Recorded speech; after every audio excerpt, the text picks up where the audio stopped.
Welcome to Noble Voices, the podcast spotlighting the storytellers, champions, and changemakers shaping our industry with integrity, empathy, and purpose. I'm your host, Josh Rhett Noble, actor, advocate, coach, and occasional outlaw in a video game, but most importantly, someone who believes that noble work deserves to be heard. Today, I am thrilled to be joined by my friend and an extraordinary talent, Roger Clark.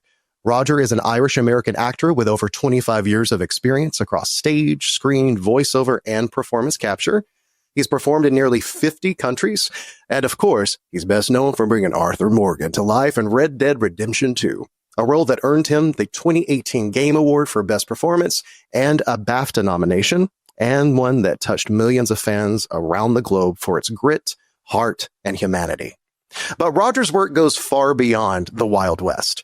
His stage credits range from A Man for All Seasons to Burned Child, A Midsummer Night's Dream, and A Guy Walks Into a Bar. He's also a filmmaker, producing shorts like the acclaimed Damn Handy. And when he's not performing, he's teaching game design and development at Quinnipiac University, all while making a home in Connecticut with his beautiful family. We first worked together on Red Dead Redemption 2, and I've seen firsthand how his dedication to the craft and his generous spirit leave a lasting impression wherever he goes. So saddle up. This is Noble Voices, and please welcome Roger Clark. Hello, how is everybody? Roger, it is so good to see you again. It has been several years since I've seen you in person. So this is, I guess, the second best thing. How's it been? How long has it been? When was the last time? When did the game finish? I'm trying to think of when. 2018. 2018. So yeah, 2018. So at some point, maybe I'll see you in person. But yeah, you just got back from Ireland, you said, right? Mm-hmm. That's awesome. So listen, speaking of Ireland, that's one of my questions. So you grew up between the U.S., Ireland, and you trained in Wales. So that's a rich tapestry of cultural influences. How have those layered roots shaped how you bring characters to life? Oh, they certainly have. I feel like I can offer a diverse range of accents. Because I have different accents depending on what day of the week you bump into me. Like when I got back from Ireland, my brogue was as thick as porridge. But then everyone would go, "Wow, you sound really Irish today." Yeah, I just got back from Ireland. It's the same. My mother used to be the same way. As soon as she'd get on the phone with them, she'd just multiply her Irishness by 1,000. But it was great, yeah. And I really do value. I was very fortunate to be trained in the UK. I think theatrically it's still one of the best places. It's got such a rich history of theater in the UK, one that I adore, and I feel very privileged to have been able to learn and begin my professional career out of there, starting in Wales, of course. I started out in theater, but Ireland, I moved there when I was 12, and that was a huge culture shock, although at the time I was a little too young to fully appreciate how much of a culture shock it was. But it's one that really added to my experiences as an adolescent. And of course, all life experience you take with you into your job. If you're lucky enough to book something, there's always something that you can take from and then plant that seed and maybe hopefully grow into something that is unique. And I'm really grateful for all of the different backgrounds that I lived in and experienced as a child, because it really helped out with my acting, and especially being a cowboy, I love that. And you know my love for Ireland. We've discussed that, me like retracing my roots and going to all these different places. Sure.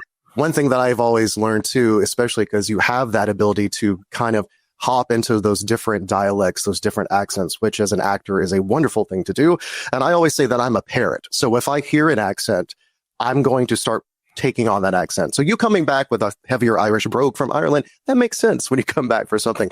And I grew up in the South, and I spent so much of my career trying to lose my accent just to get hired because I can utilize an authentic accent. So, yeah, which was part of Red Dead 2. Of course, it's set in the West, but it's got that tinge of Southern for most of what we did. Absolutely. Yeah. So this was literally my accent growing up, because I grew up in Tallapoosa, Georgia. My dad was from Montgomery, Alabama. My mama was from Tallapoosa. And it took me forever not to talk like this, just to then get cast because I can talk like that. Of course. It's mad. Yeah. It's a form of empathy. I really believe that. 100%. That's what it's a parroting thing. You're connecting with someone. So it's a beautiful thing. And I adore your accent. So Thanks. always lean into whatever accent you want. But the Irish is fantastic. My father-in-law, I wasn't there, but apparently when he was driving around in L'Arc de Triomphe, that's one of the craziest traffic circles in the world, right? Yeah. I know a lot of people, their insurance won't even cover them if they get into a fender bender because there's no lanes or whatever. So he's trying to navigate this crazy roundabout, as they would say in Ireland. Mm-hmm. And another example, he rolls down his window and he's like, "Sacre bleu!" at a fella who cut him off. And obviously that was like, hang on, what? I love it. Oh, I love it. Well, I spoke about obviously the Western side of Red Dead 2, but what first ignited your love for acting? Was it Westerns? Was it theater? Or was it something else entirely? It was theater. Yeah. I adored Westerns as a child. My father introducing me to them. He was of the John Wayne era. And, he liked Clint Eastwood too. But obviously I leaned more towards Clint Eastwood just to be a rebel, But we thoroughly enjoyed Westerns as a kid. His favorite was Shane. He loved Shane. But my introduction to acting is theater. And that's where I started out. And that's where the majority of the beginning of my career was too. And I'm very grateful for that. I really feel that, for me at least, it's the best place to learn how to act. Because I agree. The audience is right there, They'll teach you what works and what doesn't work. And if you really F it all up, you can change it tomorrow. Whereas with theater, film, your performance might not be witnessed by an audience until 12, 18 months after the fact, in which point it's way too late to change anything by that point. And, there's so many filters. The editor has his or her cut, for lack of a better word. And the DP, has his or her choice of where they put the camera, the directors. There's so much less autonomy with film. Whereas on theater, it's a very direct relationship between the performer and the audience. And I'm very grateful for that, because if you learn how to listen to them as much as well as they should be listening to you, I think that's the perfect breeding grounds for improving your craft. I agree 100%. And obviously that's where my love first. Yeah. It was what really blows my mind too is when you see excellent film actors with little theater experience, and there are plenty of those actors. And that to me, I was like, wow, how did you get so good? And I think, I don't know the answer, but I think that some people just have a fundamental understanding of that tiny little pinprick of a lens. And they understand. It took me years, and I'm still figuring it out. But with film, your audience is that little pinprick. It's such a fine, tiny, super concentrated focal point. Right. That all of your performance has to subconsciously be directed at. Whereas in a theater, you have a much larger range of an audience that, some people are getting this side of your face, etc. Other people in the back row really have to hear you. So they're two completely different ways to act, and I'm very grateful to have done both of them. But then, of course, what you and I did, Josh, for the majority of Red Dead was another completely different medium. As everybody thinks it's voice acting, but most of it was actually performance capture. Right. It's just a combination in a way between theater and film. Yeah. And that's something that's so interesting to me. And I actually have a question. We'll discuss that in a moment about your advocacy for making sure people realize that it's full motion capture and it's not just voice. Oh, Josh, I'm banging my head against a brick wall. I get it. Half of them don't care, and the other half just like to wind us up. That's what my genuine conclusion has become now. Yeah, well, I try to explain to people that once we could somewhat talk about this game, which we'll talk about the NDAs as well, but it was so interesting because my first audition was just like a film audition. Like I got this script. I was like, oh, this script is good. And I prepared it the same way I would a stage production and or a film. Sure. And shot it very much just like a film audition. Oh, did you get your sides in advance then? I did, yeah. Oh, Right. Yeah, Lemoyne Reader. It was a dummy script. It was, obviously it was not who I ended up playing. It was completely different. And in the end, similar context of the type of person I was playing, which is a great person. Same, but I didn't get my sides until I showed up. Oh, wow. Okay. Yeah, and I know a lot of other people were in the same boat. I think they like to... No, wait, Roger, wait. Maybe I got it when I got there. Yeah, because a lot of them did that because they like to see how quickly you can learn it. I think I did. I think it was just show up. This is the type of character, blah, blah, blah, et cetera, et cetera. I think maybe I got it day of, like when I got there. I could be. It's been a while, but isn't that, and that's the only way that it was unlike a film audition. But you're right. Yeah. I did it on a tape, and they added some physical direction. And it was very similar to a film audition. Yeah, I remember they have you walk, I'm assuming, right? Yeah. Well, like, now we need to see you walk. So it was in person, which, of course, after COVID, so much of everything is self-tape, which I talk about quite often in the podcast. But going back to the stage, how you fell in love with acting through the stage, I always say if you can do stage theater work, you can do anything. And that goes from moving into other sections of the industry or just in real life. I mean, it helps across the board. So I always say if you got kids and they have the acting bug, put them into acting classes, into stage, into theater work, because they'll find, that live audience is what I lived off of. That's what made me fall in love with performing, was having that immediate reaction to what I was presenting to someone and like giving that person an escape. That's what made me fall in love with acting. I love TV and film. I loved what we did for motion capture and all that as well. It's just very different because you don't have that energy feeding off a group of people. And it's always different. Doing 8 shows a week is very different than multiple takes on set. But it's all beautifully intertwined in what we do now. So I love hearing about your love for stage, just because that's probably similar for a lot of people that start out. And that's why I say, listen, if you love it, get into community theater, start doing professional theater, and things will just kind of lean into, everything else. But that kind of leans into this question too. So working on Red Dead 2, multiple years, obviously you had that during that creation. What was it like keeping such a massive project under wraps while investing so deeply? And I'm going to chat with you about this too. But what was that like for you, having to keep this huge secret for years? Well, I had NDAs before, but nothing like this. They were scary. The NDAs scared me. Yeah, it was very, very obviously for obvious reasons. They still leaks suck, Yeah. And it's a horrible thing for any studio to have their work showcased before it's ready to be seen by an audience, whether or not it spoils serious narrative, focal points and whatnot. But it's terrible.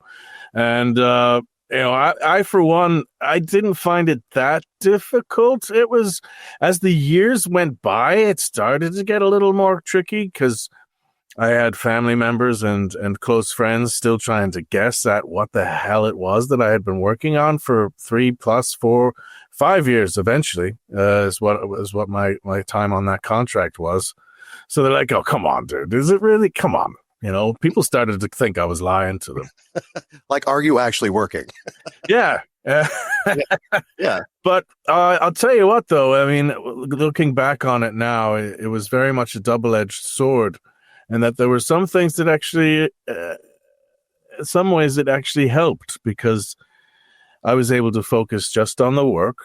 I'm sure that had we as a cast been announced before release, I'm sure there would have been a lot of attention, shall we say, on social media and whatnot, and just simple media and journalists contacting us trying to get the inside story. And we didn't have to deal with that. All we had to deal with was performing and doing our job. And and it was such a large cast too, as you know, Josh. I think the gang itself is damn near 24 people, and we all had the same NDAs, so we had no choice to. We wanted to discuss the pages and the script, and all we had was each other. Yeah, to process and digest all that stuff. And I think what that really assisted in was us making sure that we were all on the same page, literally. Yeah, and metaphorically. And, we analyzed the story together, and we connected all the dots together because we would receive the script. We didn't receive it chronologically, of course.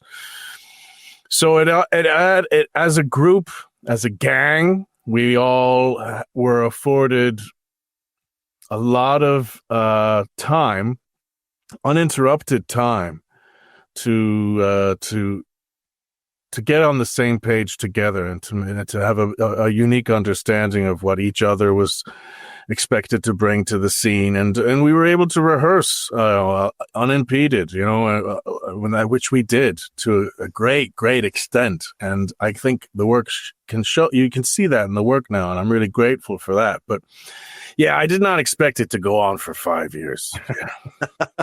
Good steady work though for 5 years. I'm not complaining. Yeah. GTA 5 guys was 3 years, I think, and that's what I was what I was told to expect. But yeah, it went on a little longer because I was on and off for 3 years, so I knew.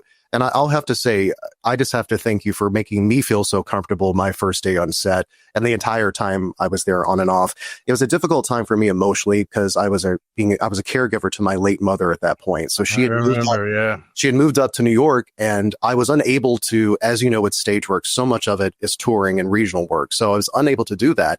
So this kind of landed in my lap at a perfect time where I was able to help take care of her financially as well, because I had this contract, and I loved the team. I loved going to work. It made me very happy. It was a wonderful escape for me, but it was a crash course because I had never done anything like this. I had been strictly an actor and or a singer. So then suddenly you get there, you're wearing the spandex with the balls all over you, and like there's cameras attached to your head, and you're in these gigantic suits, and they're like, yeah, I'm like, yeah, I can run and jump on a horse.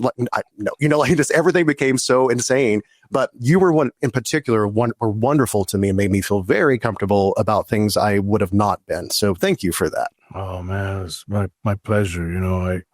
I had never been number one on a call sheet for such a big project before, and it's just when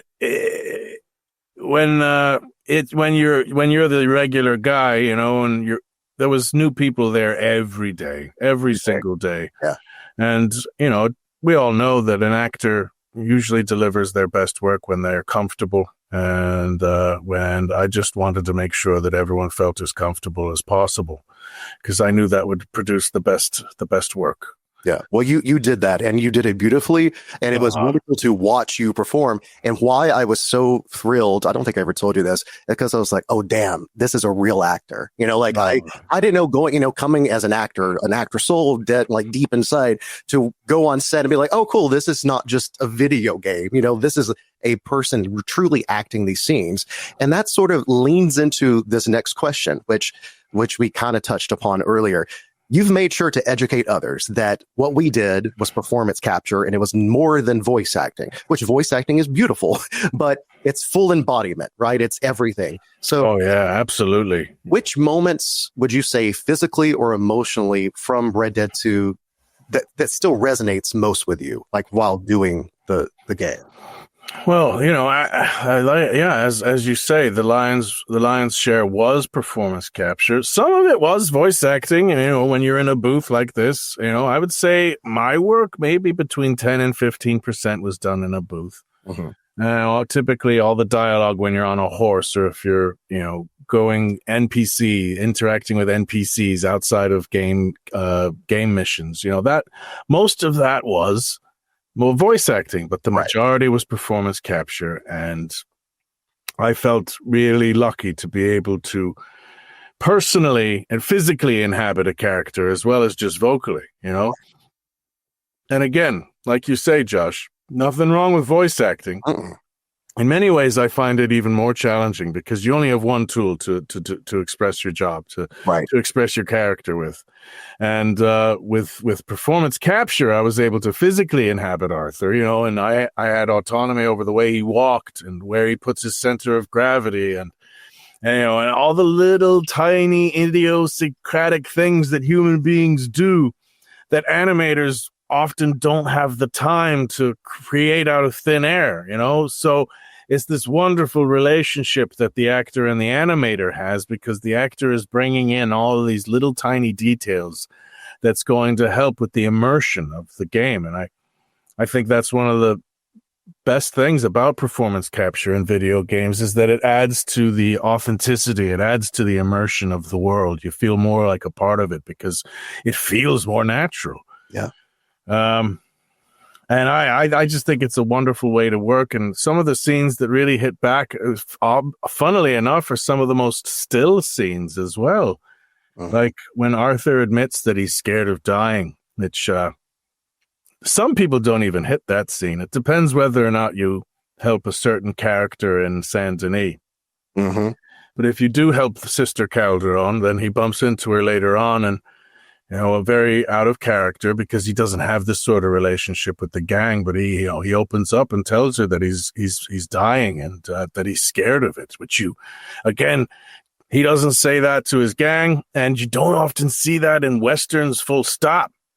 So as was one thing I was pretty attracted to in that scene. But there were so many other scenes that were very physical that, the animators really accentuated what we did and what we brought to the table.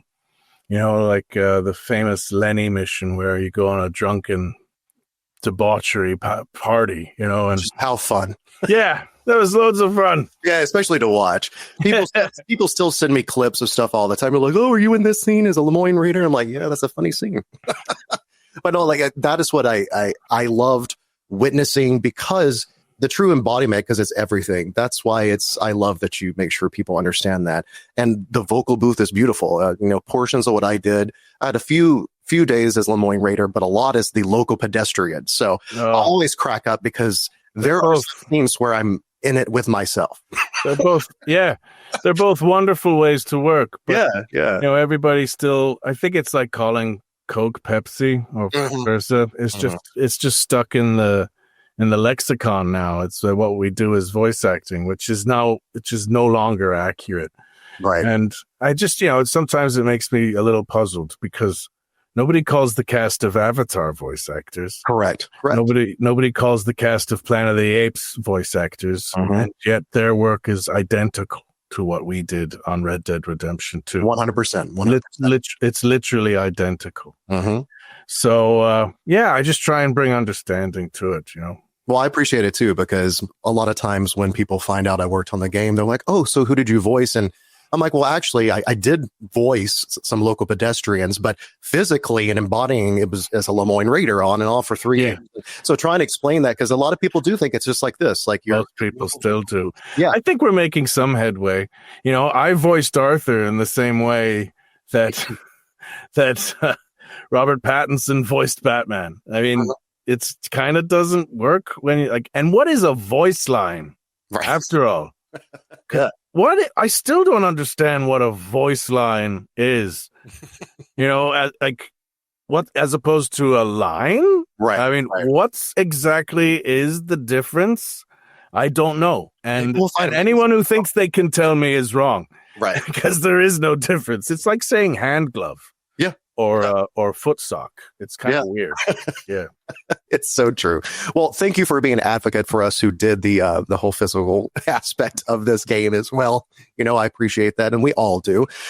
So moving on. So next I wanted to talk about Arthur, obviously. So he evolves profoundly from loyalty to existential reckoning. So how did shaping Arthur's character through those art stages, how did that impact you as an actor? Well, I had never worked so long on the same character before, and even second to that, it would have been the same play. Night after night. I had never worked on a character for that length of time, and I had never worked on such constant new material with the same character for that length of time either. And, we had a kind of a skeletal idea of where the story was going to go and what Arthur's development was going to be, but I didn't have a very specific and clear idea. We just, we had a kind of vibe as to where that was going to go. But the writers, obviously, I think intelligently too, didn't paint themselves into a corner too quickly, because they wanted to see what the cast was bringing to the table too, and write to their strengths. So to spend that length of time on one character was unique for me, and I don't know if I'll ever repeat it again in my career, but it was If anything, I will say that a few years into it, I was worried about consistency. That was a constant concern. I wanted to make sure that, at least with the accent, that Arthur sounded the same throughout the whole game. And again, the animators were really, really invaluable in helping that come about. But yeah, I did see the common trend of, like with so many tragedies, once the anti-hero realizes that death is coming a lot quicker than perhaps they had originally intended, that does change and shift their entire perception of life. And I think it definitely did that with Arthur, and that was really cool to explore. The way that he dealt with his regret and obviously the redemption is in the title of this franchise. So I think that's one of the main themes. And to be able to explore redemption as death, we see death slowly but surely coming closer and closer. Because we don't get that with John Marston, spoilers. John Marston's a short and sudden sharp shock. But with Arthur, and I think they handled it beautifully, to have a similar motif, but done in a very different way. Right. With Arthur, you see it coming from a long way off, and it's this slow burn. And he tries to make amends for some of the mistakes that he's made. And depending how you play the game, he does. Some playthroughs more than others.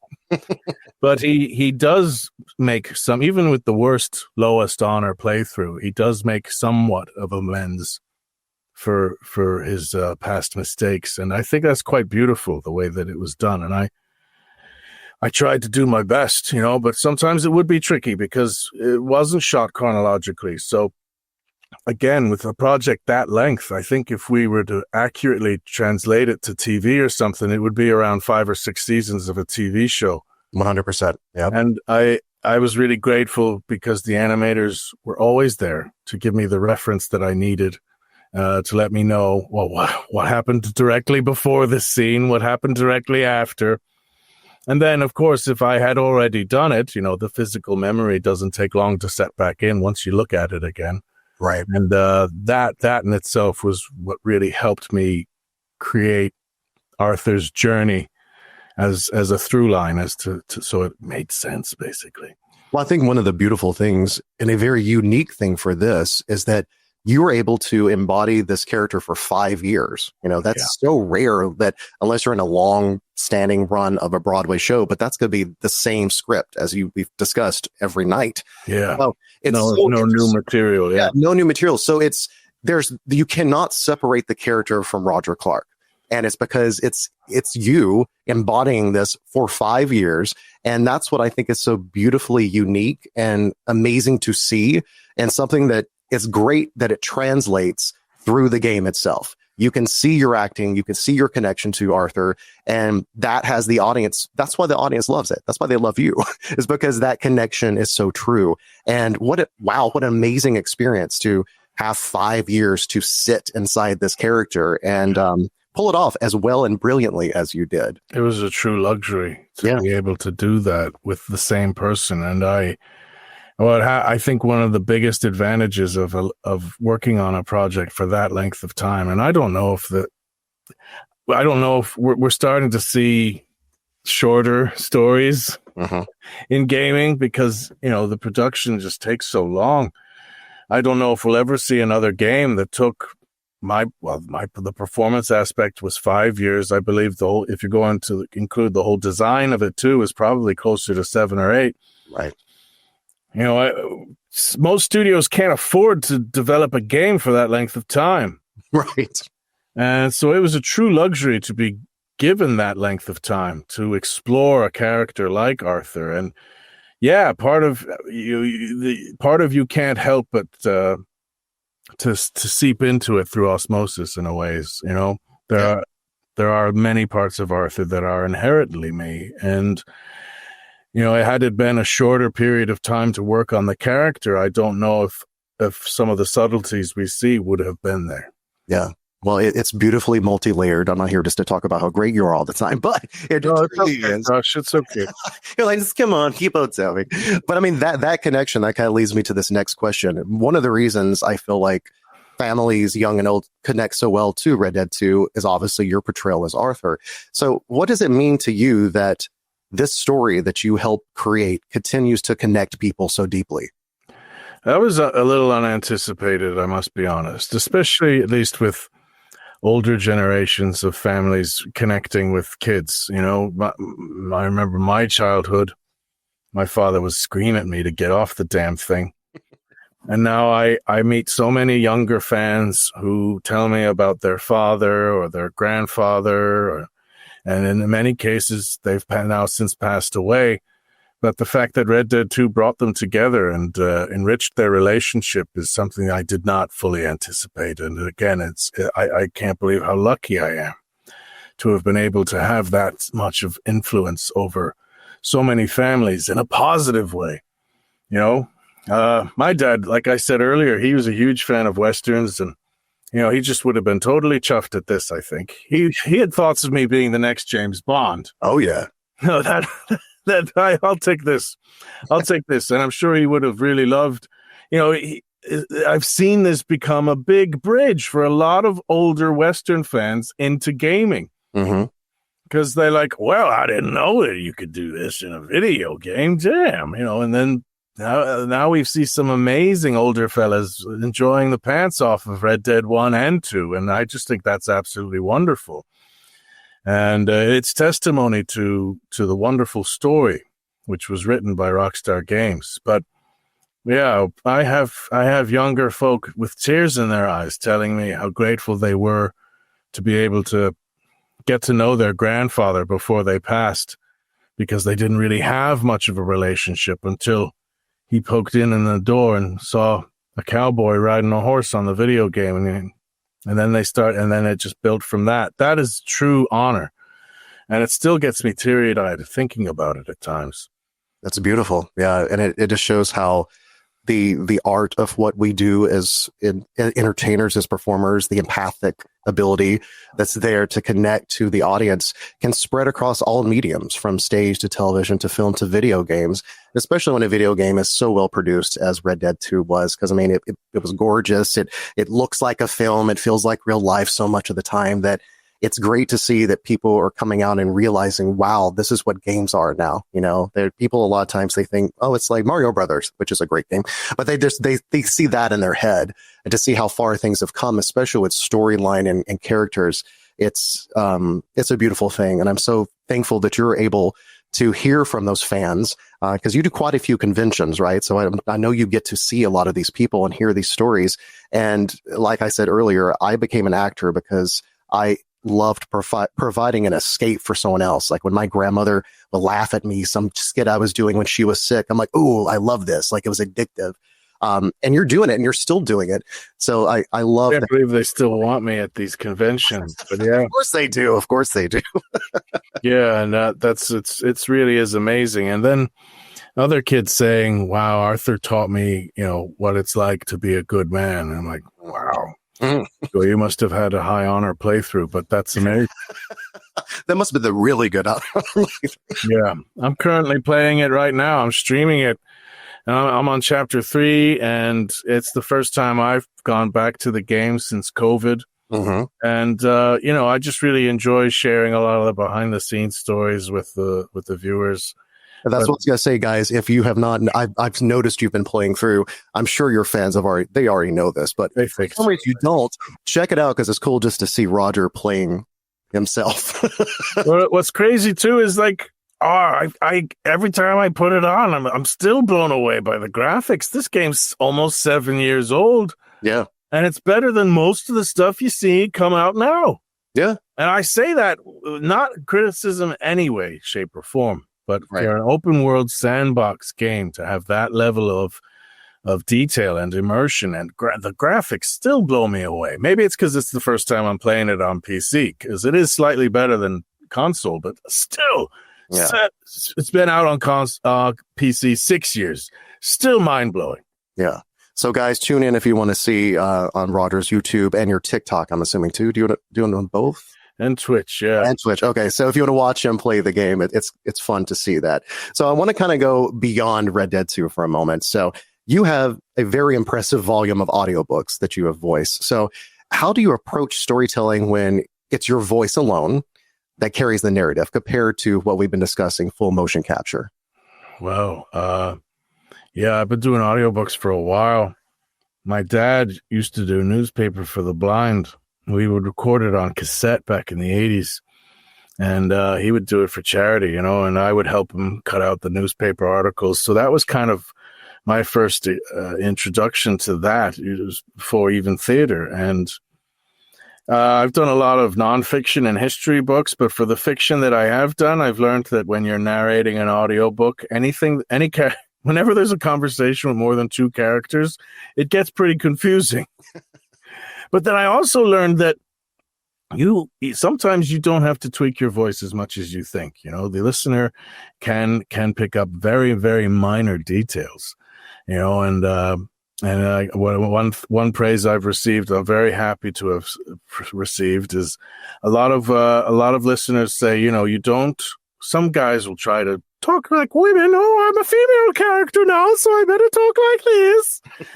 And nobody hates that more than audiobook listeners. Like, please don't do that. You're kind of insulting them, and also your idea of women. Obviously some women sound like that, but not all. So only Spuggies. Yeah, you don't have to tweak it that much in order for it to become recognizable that this is a different character, as opposed to someone else. And then just those little shifts can make it more clear when there's a conversation with multiple characters, which can be challenging. But I love I love the work, and I love preparing for it, and I love finding voices for amazing characters. And just like with any other medium, a chef is only as good as their ingredients. So when a book is well written, it makes it so much easier to narrate. And yeah. I've done many of them right here as we're speaking. A new one out now. It's called Narrow Road, written by James Wade. That's coming out now with Blackstone, and very proud of that one. Beautiful. And is it already out or is coming out? It's like any day now, if it hasn't already. I just see they're advertising it like mad now. So okay, good. Well, so listeners, look for that. If we get a specific date, I'll make sure it is posted with all of this with the podcast. So speaking, you discussed the mediums, obviously, from. I can tell you right now. Oh, here we go. We're getting a date. We're getting a date. I say that. Yeah, it's going to be out. I think it's out. Oh, yeah. Okay, listeners, go listen to it. It's out. It's been out since August 26th. Okay, you can get it on Audible and all your reliable audiobook links. Beautiful. Check it out. So speaking of that, so you've stepped across all these different mediums, very similar to my life too, from stage to voice to motion capture to film. How do you move between these spaces? Is there one that feels more at home for you? Yeah, theater is what I love the most, without a doubt, because with film, and I've been grateful to do film as well. We've been producing a few shorts since COVID, and I'm having a blast with that. But theater for me is the most collaborative. It's also, you have a direct connection with your audience, a direct human connection. You're all in the same space together, and that's a connection which is unrivaled with any other medium. And for that, which I'm really grateful, because there can often be a subconscious connection. And I think that's harder to achieve on film or video games and whatnot, because you have so much less control as to how your performance is presented in those mediums, and indeed, you have less control over the audience and what they're doing whilst they're viewing you, So theater is always going to be my happy place. Yeah. And I've been lucky enough to do some stuff at Jersey Shakes the last couple of years, but maybe when the kids get a little older, I can start touring again. We'll see. Yeah. But I definitely love theater, and I also love film too. I love learning film and getting to become a better film actor. Like with what I was saying earlier, like being conscious of the lens and what kind of shot is this going to be, checking out the frame before you find out what you're actually doing. I think all this is vital stuff to learn as a film actor. And even like, for example, with voice acting, how I said earlier, it's just one tool. We only have our voice. There's still many ways in which you can physically embody the character in the booth, and I think that adds to the authenticity. If the audience can hear some physical labor being thrown in. I remember stories of Rob Wiedoff being told to really grunt on lifting when he was building his house. And then when he went back home to mix concrete, he was doing that with his work buddies. And they were asking him, "What the hell are you doing, man?" He said, "Oh, it's not that heavy." I love that. But I mean, it's true, though. You can, even with commercials, you can hear if someone is physically embodying what they're saying. And I think a lot of that's what's cool, especially coming from the stage world, is having that ability to physically get in, even if you're just in that booth, even if you're sitting there having that moment, you're able to still have that physicality come through what you're saying. I believe that, I look at a painting and I can admire it. I'm not an expert on painting, but when I look at a painting that is excellently done, I could admire it. But there are certain aspects of painting that I'm not familiar with that maybe only a fellow painter could appreciate. Oh my gosh, the amount of skill that went into that. And I think out of all art forms, though, I think the layman is just as much of an expert on acting as many actors are, because we're all experts on what it is to be human and with human nature. And I think with an audience, their bullshit detector is extremely finely tuned, because we all know what it's like to be human, and we can all sniff it out when it's inauthentic. Yeah. So that's another reason I'm grateful for theater, because they'll tell you, and then you can learn from that and make it better the next night. Film, not so much. Film, you got to come with a finished product and then just hope that the DP and the director and all that like what you bring. Otherwise, you have to change it on the fly, and there's just less control all around. But it's still your job to do what's the most authentic thing that you feel.